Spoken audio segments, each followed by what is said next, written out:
दोस्तों नमस्कार। स्वागत है आप सभी का कुमार कौशल क्लासेस में। दोस्तों आज एक बहुत ही महत्वपूर्ण टॉपिक या बहुत ही महत्वपूर्ण वीडियो है जिसमें हम एक आखिरी वार के तहत देखेंगे कि क्या बहुत महत्वपूर्ण बातें हैं जिसको आपको लास्ट टाइम रिवीजन करके एग्ज़ाम में जाना चाहिए, तो उसको समझने का प्रयास करते हैं जिसको जानना अति आवश्यक है। तो इस वीडियो में हम लोग ये देखेंगे कि जो जैसे कुछ प्रमुख महत्वपूर्ण स्थापत्य कला के बारे में, कुछ मंदिरों के बारे में और कुछ ऐसे महत्वपूर्ण स्थल जिनकी खोज हुई है और जिनका खोजकर्ता कौन है, उसका समय कहाँ पर है, कुछ मेले त्यौहार के बारे में देखेंगे, कुछ नाच गाने के बारे में देखेंगे और कुछ लोक कलाओं के संदर्भ में। तो मतलब विविध तरह की जो छोटी छोटी चीज़ें हैं जहाँ से 2-4 क्वेश्चंस आपके एग्जाम में पूछे जाते हैं। तो आइए शुरुआत कर लेते हैं अपने इस सेशन की। तो सबसे पहले हम लोग देखेंगे कि कुछ एक स्थलों को देखेंगे और उन स्थलों के खोजकर्ता के बारे में समझेंगे। और इन स्थलों का इम्पोर्टेंस इस दृष्टि से भी महत्वपूर्ण हो जाता है क्योंकि इनसे लगातार हर एग्ज़ाम में और सवाल पूछे ही गए हैं। तो सबसे पहले देखेंगे कुछ स्थल और उसके खोजकर्ता के बारे में और फिर उनका समय क्या रहा है। जैसे देखें सबसे पहले मिर्ज़ापुर स्थल जो है, मिर्ज़ापुर की खोज काकबर्न और कार्लाइल महोदय ने 1880 ईस्वी में की थी। और प्रागैतिहासिक चित्रों के संदर्भ में देखेंगे, जो प्रागैतिहासिक चित्र है यहाँ से प्रागैतिहासिक चित्र की खोज हुई थी। और एक तरह से कह सकते हैं कि मिर्ज़ापुर पूरे पाषाण काल का या फिर प्रागैतिहासिक काल का पहला ऐसा क्षेत्र है जिसकी खोज की गई थी कार्लाइल महोदय और फिर काकबर्न के द्वारा 1880 ईस्वी में। फिर बीडम एक ऐसा क्षेत्र है, प्रागैतिहासिक क्षेत्र है, डॉक्टर जगदीश गुप्त के द्वारा 1967 ईस्वी में इसकी खोज हुई थी। बांदा उत्तर प्रदेश में है, बीडम भी उत्तर प्रदेश में है और ये सिल्वेरॉड द्वारा इसको खोजा गया था। पंचमढ़ी गुफा ये जी.आर. हंटर के द्वारा खोजा गया था, ये मध्य प्रदेश में है पंचमढ़ी और इसकी खोज हुई थी 1925 ईस्वी में। पंचमढ़ी की गुफा जो है इसको सेकेंड टाइम या ये कह सकते हैं कि पंचमढ़ी की खोज जी.आर. हंटर ने किया था और पंचमढ़ी की जो गुफा है उसमें चित्रों की खोज D.H. गार्डन ने किया था। और दोनों अलग अलग बातें हैं दोस्तों। पंचमढ़ी की जो गुफाएं हैं या पंचमढ़ी के स्थल को खोजने का श्रेय जाता है हंटर को, जबकि पंचमढ़ी के चित्रों को सबसे पहले खोजा था किसने? J.H. गार्डन ने खोजा था और इसका जो टाइम था वो था 1936 ईस्वी में। हंटर ने 1925 में पंचमढ़ी को खोजा और पंचमढ़ी के गुफाओं में चित्रों की खोज गार्डन ने किया था 1936 ईस्वी में। और सिंघनपुर देखें तो बहुत ही महत्वपूर्ण प्रागैतिहासिक स्थल है, W. एंडरसन के द्वारा इसको खोजा गया था 1910 ईस्वी में। होशंगाबाद की खोज मनोरंजन घोष ने किया था 1922 ईस्वी में। भीमबेटका का खोज श्रीधर वाकड़कर महोदय के द्वारा किया गया था 1958 ईस्वी में। और बेल्लारी जो है कर्नाटक में, उसकी खोज F. फॉसेट के द्वारा किया गया था 1892 ईस्वी में। ठीक है दोस्तों। तो आगे कुछ और महत्वपूर्ण स्थल, हालांकि जो शुरुआत के हमने स्थल बताए ये सभी के सभी अति महत्वपूर्ण हैं, इनके अलावा कुछ और भी महत्वपूर्ण है जिसको हम लोग देखते हैं। जैसे बेल्लारी हमने कहा तो F. फॉसेट के द्वारा 92 में खोजा गया था 1892 में। और हड़प्पा सभ्यता कनिंघम के द्वारा 1878 में प्रकाश में लाया गया था। अजंता की गुफा जॉन स्मिथ के द्वारा 1819 ईस्वी में खोजा गया था। बाघ की गुफा डेंजर फील्ड, बाघ कैसे होते हैं दोस्तों? तो बाघ डेंजर होते हैं और इसकी स्थापना, इसकी जो खोज है वो 1818 ईस्वी में हुई थी। बादामी की गुफा की खोज स्टेला कैम्ब्रिज ने किया था। और जो सित्तन वाशल है ये प्रोफेसर दुर्सिल के द्वारा खोजा गया था 1834 ईस्वी में। देखिए कभी कभी विद्वान कई सारे लोग ऐसे हैं जो एक ही स्थल पे काम करते हैं, तो आपको कला के दृष्टिकोण से देखना है ना कि इतिहास के दृष्टिकोण से, और जो एथेंटिक बातें हैं उसको समझना है। बाकी इतिहास की किताबों में क्या लिखा है और जगह क्या है, इससे आप पे बहुत ज़्यादा फोकस आपको नहीं करना चाहिए। अगली है सिगिरिया की गुफा, मेजर फोमर्स के द्वारा इसको खोजा गया था 1830 ईस्वी में। राजस्थानी शैली को सबसे पहली बार आनंद कुमार स्वामी के तौर पर उसको जाना जाता है, सबसे पहली बार प्रकाश में लाए थे। देवगढ़ शैली श्रीधर अंगारे और किशनगढ़ शैली का एरिक डिकेंसन 1943 ईस्वी में। जो अशोक के अभिलेख हैं इसको टी फैंथलर महोदय ने 1837 में पढ़ने का प्रयास 1750 ईस्वी में टी फैंथलर ने इसको खोजा था। और इन अशोक के अभिलेखों को पढ़ने का प्रयास जेम्स प्रिंसप के द्वारा किया गया था 1837 ईस्वी में। लोक कला को प्रकाश में लाने वाले व्यक्ति का नाम था जोसेफ। और गांधार शैली जो है, गांधार कला जो है, इसको डॉक्टर लिटनर के द्वारा प्रकाश में लाया गया था। और जो मौर्यकालीन गुफाएं हैं इस मौर्यकालीन गुफाओं के संदर्भ में J.H. हेरीगंटन ये 1785 ईस्वी में इसको खोजा गया था। और खजुराहो के मंदिरों को जो खोजने का श्रेय दिया जाता है ये फ्रैंकलिन को दिया जाता है 1818 ईस्वी में। भरौत का स्तूप कनिंघम का श्रेय जाता है 1873 ईस्वी में। इसके अलावा देखिए कुछ और खोजकर्ता के संदर्भ में, तो जैसे देखेंगे अमरावती का स्तूप कर्नल मैकेंजी ने खोजा है, चौखंडी का स्तूप कनिंघम ने खोजा है, नागार्जुनी कोंडा का स्तूप है ये लॉन्ग हट्स के द्वारा खोजा गया था, और कंपनी शैली पीसी मानक के द्वारा प्रकाश में लाया गया था। तो इस तरीके से कुछ बहुत ही प्रमुख बातें रही हैं जिसको आपको जानना है। अब दोस्तों हम देखेंगे कि कुछ प्रमुख ऐसे मंदिर और उन मंदिरों का स्थान कहाँ पर है और वो किस वंश से संबंधित हैं। तो सबसे पहली चीज़ आपको ध्यान देना है कि जो खजुराहो को मंदिर हैं, खजुराहो के मंदिर ये मध्य प्रदेश के खजुराहो में स्थित थे और चंदेल शासकों से इसका संबंध सीधा सीधा बताया जाता है। और यहीं पर खजुराहो के पास एक मंदिर है जिसको वैद्यनाथ का मंदिर कहते हैं, और ये दोस्तों जेचाक भुक्ति चंदेल वंश से संबंधित है। दूसरा है चतुर्भुज वैष्णव का मंदिर, यह भी मध्य प्रदेश के खजुराहो में है और चंदेल शासकों के द्वारा इसका भी निर्माण कराया गया है। जो लक्ष्मण मंदिर है खजुराहो का, इसका भी निर्माण चंदेल शासकों ने करवाया है। 64 योगिनी मंदिर खजुराहो में स्थित है मध्य प्रदेश में, इसका भी निर्माण चंदेल वंश के शासकों के द्वारा कराया गया। कंदरिया महादेव का जो मंदिर है ये मध्य प्रदेश के खजुराहो में स्थित सबसे ही खतरनाक मंदिर है, या ये कह सकते हैं कि ये सबसे प्रसिद्ध मंदिर है कंदरिया महादेव का मंदिर। ये खजुराहो मध्य प्रदेश में स्थित है दोस्तों, और इसको धंगदेव नाम का एक चंदेल शासक हुआ करता था, धंगदेव, और इसी धंगदेव ने इसका निर्माण करवाया था। ब्रह्मा का मंदिर खजुराहो मध्य प्रदेश में है, चंदेल शासक के द्वारा कराया गया है। देखिए दोस्तों ब्रह्मा का मंदिर आप खोज डालेंगे तो बहुत ही कम मात्रा में मिलेगा, या ये कह सकते हैं कि बस बिरला एक ऐसा मंदिर है जिसको आप कह सकते हैं ब्रह्मा का मंदिर है। नहीं तो ब्रह्मा का मंदिर आमतौर पर आपको दिखाई नहीं देता होगा कि ये ब्रह्मा का मंदिर खजुराहो में है मध्य प्रदेश में, और चंदेल शासकों के द्वारा या चंदेलों के द्वारा इसका निर्माण कराया गया था। आगे कुछ एक और बातें देखिए, अगर हम जो लिंगराज मंदिर है दोस्तों ये भुवनेश्वर में है, उड़ीसा में। भुवनेश्वर उड़ीसा में है लिंगराज का मंदिर, और यहीं पर जगन्नाथ मंदिर उड़ीसा के पुरी में है, और अनंत वर्मा शासक था जिसने ये जगन्नाथ मंदिर का निर्माण कराया था। सोमनाथ मंदिर गुजरात में है, भीमदेव के द्वारा इसका निर्माण करवाया गया था। कर्णवेरू का मंदिर अनहिलवाड़ गुजरात में है, और रुद्रमल का मंदिर सिद्धपुर में है। दिलवाड़ा का जैन मंदिर राजस्थान के माउंट आबू में है, और भीमदेव के समय इसका निर्माण करवाया गया था। और एक मंदिर आप कई बार आपसे पूछा गया कि दिलवाड़ा का जैन मंदिर कहाँ, तो राजस्थान आबू आपको बताया हमने। उड़ीसा का कोणार्क सूर्य मंदिर जो है ये उड़ीसा में है, और इसको ब्लैक पैगोडा के नाम से भी जानते हैं। कोणार्क का जो मंदिर है ये उड़ीसा में है, और सूर्य मंदिर के नाम से इसको जाना जाता है। नचना कुठार का मंदिर दोस्तों, नचना कुठार का पार्वती मंदिर के नाम से जानते हैं, नचना कुठार का पार्वती मंदिर, और ये पन्ना मध्य प्रदेश में है। पन्ना आपको पता है कि पन्ना हीरे की खान के लिए जाना जाता है, हीरे का उत्पादन यहाँ से होता है। अब दोस्तों हम ध्यान देंगे कि कुछ प्रमुख पुस्तकों के बारे में जहां से आपसे सवाल पूछे जाते हैं, बस एक लास्ट टाइम रिवीजन करके इसको आप देखिएगा। हाँ, एक बात और है कि अगर आप चैनल पर नए हैं तो दोस्तों चैनल को सब्सक्राइब जरूर कर लीजिएगा, और बेल आइकन प्रेस करके ऑल बेल पर आप क्लिक करिएगा, ताकि सभी नोटिफिकेशन आपको सीधा सीधा मिल जाए। और क्लास अगर अच्छी लगती है, आपको इंटरेस्टिंग लगती है, अगर लगता है कि क्लास में टीचर सही चीज़ें बता रहा है, या आपके जीवन में कहीं से भी इंप्रेशन मिल रहा हो, कहीं से भी इम्प्रूवमेंट मिल रहा हो, कहीं से भी आपको सकारात्मकता मिल रही हो, तो आप मेरे चैनल को सब्सक्राइब करिए, लाइक करिए, और अगर संभव हो तो दोस्तों शेयर भी करने का प्रयास किया करिए। चलिए देखें, सबसे पहले जो हम देखेंगे आनंद कुमार स्वामी को। दोस्तों आनंद कुमार स्वामी या फिर ए.के. स्वामी के बारे में देखिए तो इनकी दो किताबें बहुत बार पूछी गई हैं। एक तो राजपूत पेंटिंग और दूसरा द डांस ऑफ शिवा, मतलब भगवान शंकर डांस कर रहे हैं कहाँ पे, राजपूत पेंटिंग में। बस दो बातें याद रखना है कि आनंदित होकर के भगवान शिव डांस कर रहे हैं कहाँ पर, राजपूत पेंटिंग में। बस इतनी ट्रिक याद रखना कि आनंदित होकर के भगवान शिव डांस कर रहे हैं कहाँ पर, राजपूतों की पेंटिंग में। और इसके अलावा Rajput painting, dance of Shiva और फिर इंडियन ड्राइंग्स, ये तीन किताबें हैं जो बहुत ही महत्वपूर्ण है आनंद कुमार स्वामी की, तो इसको ध्यान दीजिएगा। एक पुस्तक है हिमालयन आर्ट, और ये जेसी फ्रेंच के द्वारा 1931 ईस्वी में लिखा गया था दोस्तों, तो बहुत ही महत्वपूर्ण है। अगली किताब है द पहाड़ी मिनिएचर, और ये किया है कार्ल खंडेलवाला ने।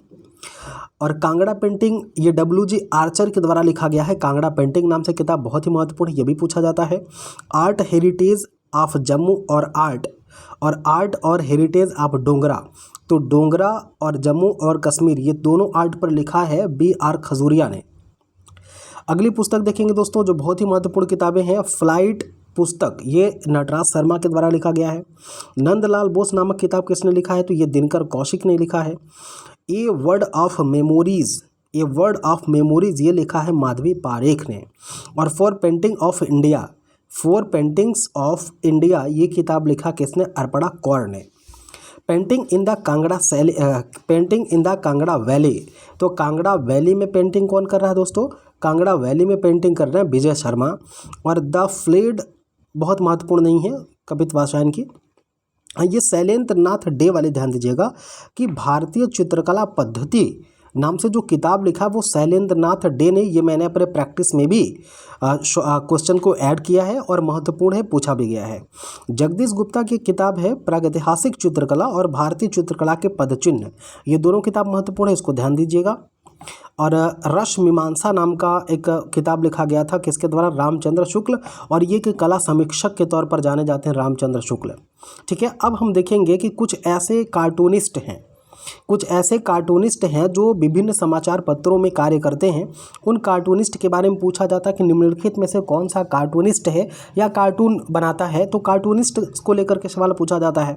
जैसे एक नाम आपने सुना होगा R.K. लक्ष्मण, O.P. विजयन, मारिया मिरांड, आबू और त्रिशंक, सुधीर तैलंग। ये सुधीर तैलंग बहुत ही इंपॉर्टेंट है, हिंदुस्तान टाइम में ये कार्टून बनाते हैं। तो देखते हैं, एक एक आदमी को देख लेते हैं। R.K. लक्ष्मण, R.K. लक्ष्मण दोस्तों, R.K. लक्ष्मण क्या है, ये टाइम्स ऑफ इंडिया में क्या है, कार्टून बनाते हैं। और O.P. विजयन ये स्टेटमैन में बनाते हैं। Maria Miranda Observer of Business and Politics में बनाते हैं कार्टून। आबू द टेलीग्राम में बनाते हैं। त्रिशंकु राजस्थान पत्रिका में, जबकि सुधीर तैलंग दोस्तों देखिए जो नेशनल पत्रिकाएं होती है उसको जरा सा ध्यान दीजिएगा, बाकी सबको रटने की जरूरत नहीं, जो महत्वपूर्ण है उसको ध्यान दीजिएगा। जैसे सुधीर तैलंग हिंदुस्तान टाइम में लिखते हैं, इसको याद रखिएगा।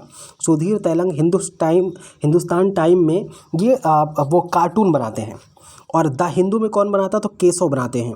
गोविंद और मंजुल किस में बनाते हैं, तो आज में बनाते हैं। प्रकाश शेट्टी ये मलयाला मनोरमा में बनाते हैं। रंगा नाम के एक कार्टूनिस्ट हैं, पूछा गया है, ये इंडियन एक्सप्रेस में कार्टून का काम करते हैं, जबकि स्टेटमैन नाम के जो समाचार पत्र है उसमें राजेंद्र पुरी करते हैं। और अजीत नैनन जो है ये इंडिया टुडे में करते हैं, तो इंडिया टुडे में बढ़िया पत्रिका, इसको भी ध्यान दीजिएगा। अभिषेक, इनको ध्यान दीजिएगा, आप लोग पढ़ते भी हैं और जो हिंदुस्तान पेपर पढ़ते होंगे वो देखेंगे कोना में एक जगह जो कार्टून कोना होता है उनमें अभिषेक का नाम लिखा रहता है। और अगला है इरफान या काग, ये नव भारत में कार्टून बनाते हैं और टाइम्स जनसत्ता में भी बनाते हैं इरफान और काग। राजेंद्र ये राष्ट्रीय सहारा में बनाते हैं और जगत जो है ये आजकल में बनाते हैं। तो इतने कुछ प्रमुख हमारे कार्टूनिस्ट रहे हैं। अगर इतना कुछ नहीं याद कर पा रहे तो सिर्फ इतना याद रख लेना, बस नाम इनका सब पढ़ लेना। जितने नाम लिखे गए हैं दोस्तों ये नाम को पढ़ लेना। नाम से सवाल पूछा जाता है कि निम्नलिखित में से कौन सा कार्टूनिस्ट था, है ना, या है, इस तरह से आपसे सवाल पूछे जाते हैं, तो आप इसको करने के लिए तैयार रहेंगे। आगे देखें, एक चीज़ आप जानते हैं कि भारत में कुछ शहर हैं जहां पर कुंभ मेले का आयोजन कराया जाता है। ठीक है, भारत में ऐसे कुछ शहर हैं जहां पर कुंभ मेले का आयोजन कराया जाता है दोस्तों। तो आपसे ये पूछेगा कि कुंभ मेला कहाँ कहाँ लगता है और वह कुंभ मेला किस प्रदेश में है और उस प्रदेश में वस्तुतः वह किस नदी के किनारे लगाया जाता है। तो एक आप जानते हैं कि उत्तर प्रदेश के प्रयागराज में कुंभ का आयोजन होता है जो गंगा यमुना के दोआब क्षेत्र में लगता है। उज्जैन मध्य प्रदेश में है और यहाँ पर क्षिप्रा नदी के तट पर कुंभ के मेले का आयोजन किया जाता है। और दोस्तों हरिद्वार में उत्तराखंड के हरिद्वार में भागीरथी नदी पर यह लगता है। और नासिक महाराष्ट्र में यह गोदावरी नदी के तट पर लगता है। एक बार फिर से ध्यान दीजिएगा कि गोदावरी कहाँ पे है, महाराष्ट्र में है या नासिक पर लगता है। भागीरथी कहाँ पे है, तो ये उत्तराखंड में है, हरिद्वार में लगता है। और क्षिप्रा नदी कहाँ पर है, मध्य प्रदेश में है, उज्जैन में महाकुंभ लगता है। गंगा यमुना संगम उत्तर प्रदेश कहाँ पे, प्रयागराज में है, तो प्रयागराज में लगता है कुंभ का मेला। ये दोस्तों नदी का भी नाम याद रखना है आपको। और जो उज्जैन है, हरिद्वार है, कभी कभी मैच करने के लिए दे देता है, तो इस बात को थोड़ा सा आप ध्यान देंगे तो यहाँ से प्रश्न आपके गलत नहीं होंगे। चलिए अगली बात देखेंगे कि कुछ जैसे लोक कलाएँ जो होती हैं, उन लोक कलाओं को ज़रा सा आप समझने का प्रयास करेंगे कि जैसे कलमकारी की जो लोक कला है ये आंध्र प्रदेश में प्रचलित है, जो कोहबर की लोक कला है या चौक पूरने की लोक कला है ये उत्तर प्रदेश में प्रचलित है। मांडना, इसी चौक पूरने को जैसे मांडना, अहोई और मेहंदी राजस्थान में प्रचलित है। जो साक्षी नाम की लोक कला है ये मथुरा में प्रचलित है। और गोदना जो है ये बिहार में, गोदना गोदाने का जो परंपरा है ये बिहार में आप देखेंगे लोक कला है। तो इस तरीके से जो क्षेत्रीय लोक कलाएँ हैं यहाँ से भी सवाल आपसे पूछे जाते हैं। इसके अलावा कुछ ऐसे राज्य हैं जहाँ पर तमाम तरीके के नृत्य होते हैं या तमाम तरीके के जो वहाँ पे क्षेत्रीय नृत्य हैं उससे भी सवाल पूछा जाता है। और उन क्षेत्रीय नृत्यों में कौन ऐसा व्यक्ति है या कौन सा ऐसा मतलब उस व्यक्तिगत कलाकार जो है जो उस विधा में पारंगत है। तो कुछ एक देखेंगे हम यहाँ पर जो राज्य हैं और राज्यों से जुड़े हुए जो उनके लोक कलाकृतियाँ हैं या फिर जो लोक शैलियाँ हैं या जो फिर एक कह सकते हैं कि लोक संगीत है, उन सब के बारे में देखेंगे। तो देखिए उत्तर प्रदेश में नौटंकी होती है, चैता, रामलीला, चाचरी, कुमायूं और थाली, ये सब कार्यक्रम कहाँ होते हैं, उत्तर प्रदेश में। जबकि बिहार में माघा, छाऊ, वैमा, कर्मा, जाया और सरहुल, तो ये सरहुल इम्पॉर्टेंट है। देखिए नौटंकी इम्पॉर्टेंट है, रामलीला आप जान ही रहे उत्तर प्रदेश में, चैता जान लीजिए, और कुमायूं थाली ये भी उत्तर प्रदेश में ही होता है। छाऊ और सरहुल ये बिहार में होता है, ध्यान दीजिएगा। और कभी कभी तो मैच हो जाता है, एक ही त्यौहार, एक ही लोक नृत्य कई सारे राज्यों में किया जा सकता है, तो उसको लेकर परेशान ना होइएगा।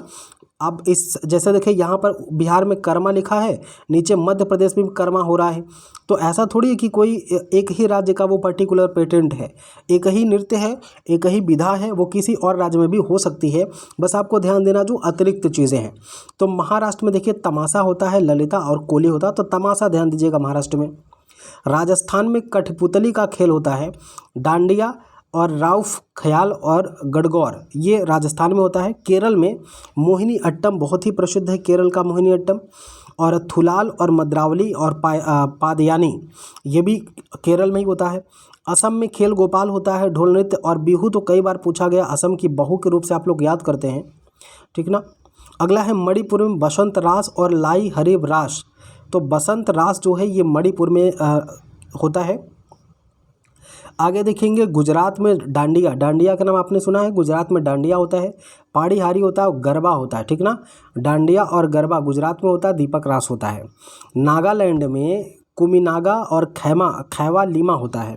आंध्र प्रदेश में लिंगी और बदखम्मा, मर्दाला, छड़ी नृत्य और माधुरी घंटा कुम्मी ये कहाँ पे, आंध्र प्रदेश में होता है। उड़ीसा में गरुड़ वाहन, आया और दोंदा नाटक और छौ पकै या पैका ये उड़ीसा में होता है। अरुणाचल प्रदेश में मुखौटा होता है, कभी आपने देखा होगा फिल्मों में या टीवियों में, तो बड़ा बड़ा मुखौटा लगा करके कुछ लोग नृत्य करते हैं, तो वहाँ का एक युद्ध नृत्य और मुखौटा ये दोनों प्रसिद्ध है अरुणाचल प्रदेश का। कर्नाटक में यक्षगान बहुत ही प्रसिद्ध है दोस्तों, और यहाँ पर भूतकोला सबसे ज़्यादा तो कर्नाटक का यक्षगान आपसे पूछा जाता है। मिजोरम का पाखुपीला और बांसरास ये चेरोकॉन ये प्रसिद्ध है। पश्चिम बंगाल में काठी, जाया, गंभीर, जात्रा और बर्डल ये प्रसिद्ध है। लक्षद्वीप में परिचावाली ये प्रसिद्ध है। एक दो और देखते हैं कि लक्षद्वीप में बताया हमने, गोवा में झगोर, खोल और ढकनी और मांडी ये प्रसिद्ध है। मेघालय में बांग्ला प्रसिद्ध है। तो इतनी है बस, इसमें से आप जो प्रमुख हैं उसी को ध्यान दीजिएगा, क्योंकि मैं तो सब बताऊंगा आपको, बाकी आपको समझना उसको है। अब थोड़ा सा हम ये देखेंगे कि कौन सा मंदिर कहाँ पर स्थित है, जो कि यहाँ से डायरेक्ट सवाल पूछे जाते हैं। जैसे देवगढ़ का जो मंदिर है, देवगढ़ का दशावतार मंदिर, ये झांसी है, ललितपुर में, उत्तर प्रदेश में, वहाँ पर है। भीतरगांव का मंदिर कहाँ पर है, कानपुर में है भीतरगांव का मंदिर। और जो भीतरगांव का जो मंदिर है ये भी लक्ष्मण मंदिर है, ईंटों से बनाया गया है, कानपुर देहात में है। मीनाक्षी मंदिर ये मदुरै में है दोस्तों, मीनाक्षी मंदिर बहुत इंपॉर्टेंट है। बैकुंठ पेरुमल मंदिर ये कांचीपुरम में है। और केदारनाथ मंदिर ये उत्तराखंड में, आप जानते हैं केदारनाथ में बाढ़ आई थी, सब उथल पुथल हो गया था।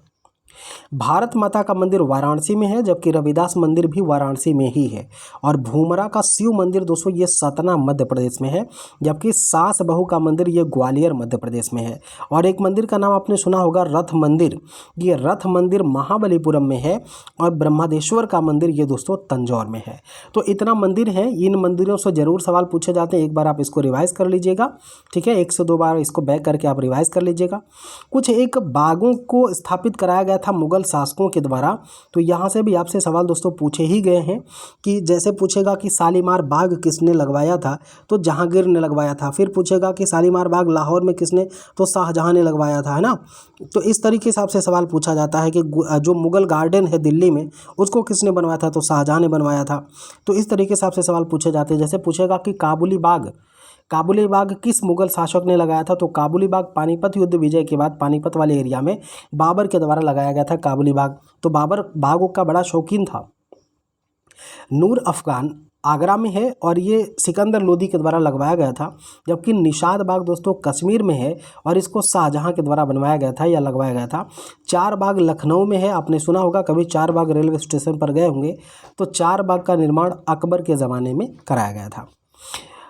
कुछ एक मुग़ल शासकों के बारे में देखेंगे और उन मुग़ल शासकों के जो मुग़ल राज्य हैं, या मतलब जो मुग़ल राज्य से स्वतंत्र हुए शासक वो कौन कौन से राज्य की स्थापना करते हैं। जैसे कर्नाटक में सादुल्ला खां के द्वारा, सआदत खां या सादुतुल्ला खान के द्वारा कर्नाटक का स्थापना किया गया। बंगाल में मुर्शीद कुली खान ने स्थापना किया था बंगाल का। अवध के प्रांत को सआदत खां बुरहानुल मुल्क ने अवध के प्रांत की स्थापना की थी। जबकि जाट राज्यों की स्थापना चूड़ामन और भदन सिंह ने किया था। अगला, हैदराबाद में चिनकिलीस खान, हैदराबाद का निर्माण किसने कराया है या स्थापना किसने किया है? चिनकिलीस खान या निज़ामुल मुल्क भी इसी को कहते हैं। सिख राज्य को चूड़ामन और भदन सिंह ने, जबकि रुहेलखंड को बीर दाऊद अली मोहम्मद ने। अब दोस्तों हम ये देखेंगे कि मुग़ल कालीन कुछ ऐसे दरबारी चित्रकार रहे हैं जिनसे आपके एग्जामिनेशन में सवाल खूब धड़ल्ले से पूछा जाता है। जैसे आपसे पूछेगा कि बताइए बाबर के समय कौन कौन चित्रकार थे, तो सबसे पहला नाम आपको याद आना चाहिए बेहज़ाद का। बेहज़ाद बाबर के दरबार का रहने वाला कलाकार था और इसी के साथ साथ शाह मुजफ्फर नाम का एक कलाकार था जो बाबर के दरबार में रहता था। अब बाबर के बाद बात आती हुमायूं के दरबार के चित्रकारों की, तो मीर सैयद अली और ख्वाजा अब्दुस्समद, ये दोनों दोस्तों हुमायूं के दरबार के बहुत ही प्रसिद्ध चित्रकार रहे हैं और दोनों से सवाल खूब पूछा जाता कई मायने में लेकर के। और कभी तो आप देखेंगे कि ये जो दोनों चित्रकार हैं, ये चूँकि हुमायूं बहुत समय तक जिंदा रहा नहीं और शासन कर नहीं पाया, तो फिर ये दोनों आगे आप देखेंगे अभी तो ये चले जाएंगे अकबर के दरबार में भी इनको संरक्षण मिल जाएगा। अब देखें जो अकबर है, अकबर के दरबार में कौन कौन से ऐसे लोग हैं जो चित्रकार के तौर पर थे। तो एक तो हमने कहा कि ख्वाजा अब्दुस्समद सिराजी, अब्दुस्समद का ही नाम सिराजी उसको उपाधि दे दी गई थी। और दूसरा था मीर सैयद अली। अगला है फारूक बेग, दशवंत और बसावन, मिश्किन और मुकुंद। ये इतने लोग हैं जो अकबर के दरबार में चित्रकार के तौर पर नियुक्त थे। तो दोस्तों आपको बता दूं कि मुग़ल चित्रकला की नींव भले से मुग़ल काल में मुग़ल बादशाह हुमायूं के समय पड़ती है, लेकिन जो मुग़ल की चित्रकला ये वास्तव में अपने प्रखरता को प्राप्त होती है ये अकबर के समय। तो इस बात को ध्यान देंगे। और शाहजहां का शासनकाल स्थापत्य कला की दृष्टि से स्वर्णकाल है, जबकि जहांगीर का शासनकाल चित्रकला की दृष्टि से स्वर्णकाल माना जाता है। तो इन कलाकारों के बारे में भी डिटेल आपको सारी चीज़ें वीडियो बताया ही गया है। आप हमारे चैनल के प्लेलिस्ट में जाएंगे, वहाँ चित्रकला का प्लेलिस्ट है, उसमें आप देखेंगे बहुत सारे वीडियो आपके यूज़ की सारी चीज़ें हैं, आप उसको देख लीजिएगा। उम्मीद है कि आपका उससे फ़ायदा ही होगा, कोई नुकसान नहीं होगा। दोस्तों वन मोर थिंग कि अगर आपको वीडियो पसंद आते हो, अगर आपको लगता है कि आपके लिए मेहनत किया जा रहा है और आपको लगता है कि आपका इससे थोड़ा भी फ़ायदा है, तो आप चैनल को सब्सक्राइब ज़रूर कर लिया करिए अगर आपने सब्सक्राइब नहीं किया है तो, और लाइक कर दिया करिए अगर आपको पसंद आता हो। कोई प्रेशर नहीं है, अगर आप संतुष्ट हैं हमारी क्लास से तो ही आपको लाइक करना है ना, तो ही आपको लाइक करना है, अन्यथा नहीं। जहांगीर के दरबार के जो चित्रकार थे, अब जहांगीर के दरबार में कौन कौन से चित्रकार थे ये आपसे पूछेगा कि जहांगीर के दरबार में कौन चित्रकार थे, ये आपसे बताना है कि जहांगीर के दरबार के चित्रकारों के संदर्भ में अगर आपसे पूछे कौन कौन है, तो सबसे पहला नाम अकारिजा का आता है, फिर मंसूर का आता है। अब देखिए मंसूर, मिश्किन, ये जो ऐसे लोग हैं, ये लोग पक्षी चित्रकारी के तौर पर विख्यात थे। मनोहर, फारूक बेग, मोहम्मद नादिर, अबुल हसन, बिशन दास मिस्किन और मोहम्मद मुराद और माधव, ये लोग हैं जो जहांगीर के दरबार में चित्रकार के तौर पर रहते थे, चित्रकारी का कार्य किया करते थे।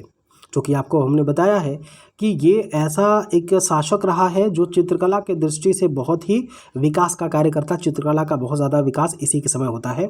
और शाहजहाँ के समय तो कहा जाता कि स्थापत्य कला का बहुत ज़्यादा बोलबाला रहा है, लेकिन फिर भी इसी के समय आप देखेंगे जैसे फ़कीरुल्लाह हुआ, होनहार हुआ और बिचित्तर हुए, मुराद, गोवर्धन समरकंदी और मीर हाशिम मोहम्मद और अनूपचित हुनर और फतेह चंद, ये सारे के सारे जो चित्रकार थे ये शाहजहाँ के शासनकाल में दिखाई देते हैं।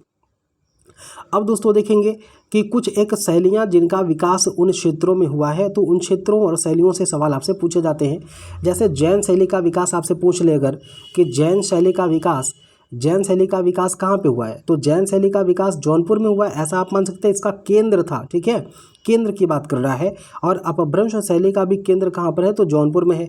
गुजरात शैली का गुजरात में है। राजस्थानी शैली का राजस्थान में है ना, राजस्थान में है। और इस शैली के जो इष्ट देव थे वो कृष्ण थे या प्रेम का विषय था। दक्कन शैली का केंद्र कर्नाटक था, जबकि कालीघाट शैली का केंद्र पश्चिम बंगाल था। और मधुबनी शैली का केंद्र कहाँ पे है, बिहार में है।